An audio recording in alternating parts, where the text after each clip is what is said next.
आजादी के 75 साल यूं तो एक पड़ाव है, मगर ये वक्त भी है देश के रूप में उपलब्धियों और असफलताओं के आकलन का भी, और साथ ही साथ नए भारत के नए भविष्य की संभावनाओं को तलाशने का भी।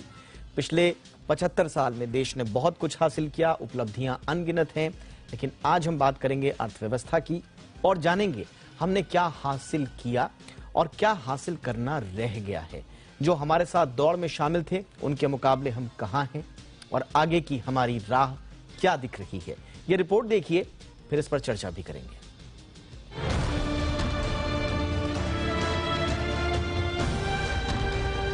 उन्नीस में जब देश आजाद हुआ था, तब हमारे पास भविष्य के सुनहरे सपने के अलावा कुछ भी नहीं था। करीब 35 करोड़ की आबादी थी, मगर खाने के लिए पर्याप्त अनाज भी नहीं था। बड़े उद्योगों के नाम पर खदानों और मेटल का कारोबार ही ज्यादा होता था। अनाज सहित ज्यादातर सामान इंपोर्ट होता था। आज हालात बहुत बदल गए हैं। कच्चे तेल और गोल्ड को छोड़ दें तो इंपोर्ट पर हमारी निर्भरता कम हुई है। आईटी सहित कई चीजों के एक्सपोर्ट में हम दुनिया में अव्वल हैं। अब इकोनॉमी की उपलब्धियों पर विस्तार से बात करते हैं। देश जब आजाद हुआ था तब हमारी जीडीपी सिर्फ 2.7 लाख करोड़ रुपए थी। आज रियल जीडीपी 150 लाख करोड़ रुपए के करीब है, यानी जीडीपी 55 गुना से ज्यादा बढ़ चुकी है।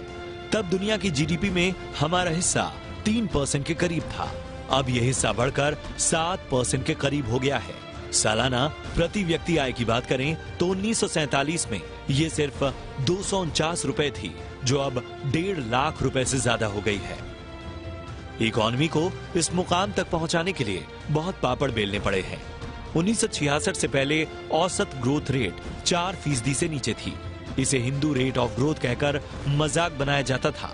आज हालात बदल गए हैं। असल बदलाव 1991 में उदारीकरण के बाद आया।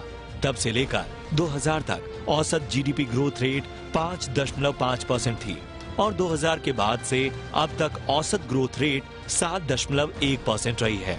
1991 से अब तक इकोनॉमी 9 गुना बढ़ी है, जबकि लोगों की आमदनी में 5 गुने का इजाफा हुआ है। आजादी के बाद गरीबों की संख्या में कमी देश की बड़ी उपलब्धियों में से एक है। 1947 में देश की 70% की आबादी गरीबी रेखा के नीचे थी।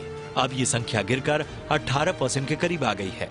अर्थव्यवस्था के उदारीकरण के बाद से, यानी 1990 से अब तक करोड़ों लोग गरीबी रेखा से बाहर निकल गए हैं। हालांकि कोरोना के चलते फिर कुछ दबाव बन गया है, मगर दुनिया के कई देशों के मुकाबले हमारी स्थिति बेहतर है। दुनिया के जितने भी अमीर देश हैं, उन्होंने अपनी अर्थव्यवस्था को विदेशी व्यापार के जरिए मजबूत किया है। ये एक ऐसा क्षेत्र है जहां हम अभी काफी पीछे हैं।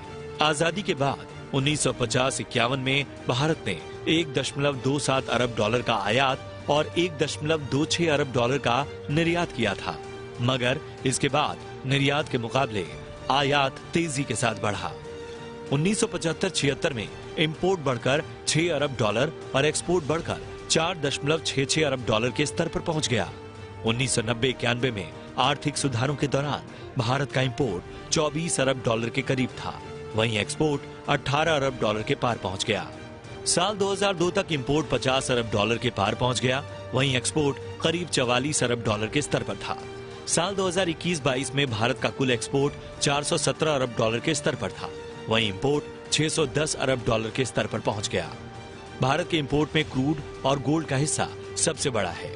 अगर इसे निकाल दें तो हालात बुरे नहीं हैं।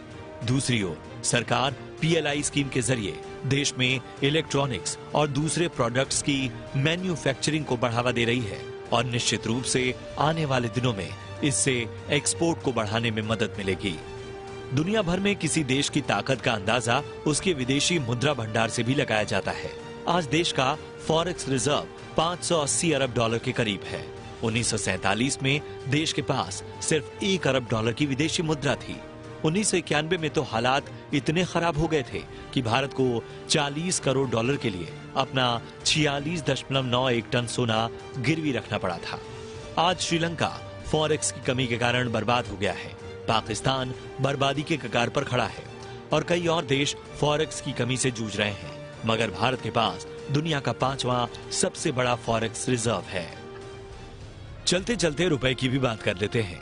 आजादी के वक्त रुपया और डॉलर की कीमत बराबर थी, मगर हमारे देश में महंगाई ज्यादा थी, जिसके कारण रुपए का अवमूल्यन ज्यादा हुआ।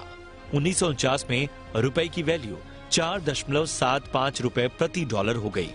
1966 में फिर बड़ा अवमूल्यन किया गया और $1 की कीमत 7 रुपए हो गई। 1991 के आर्थिक संकट के दौरान में 2 बार रुपए का अवमूल्यन हुआ और डॉलर का भाव 25 रुपए हो गया। आज महंगाई और दूसरे कारणों से धीरे धीरे रुपया कमजोर होते होते 80 के स्तर तक गिर गया है। ब्यूरो रिपोर्ट, जी मीडिया।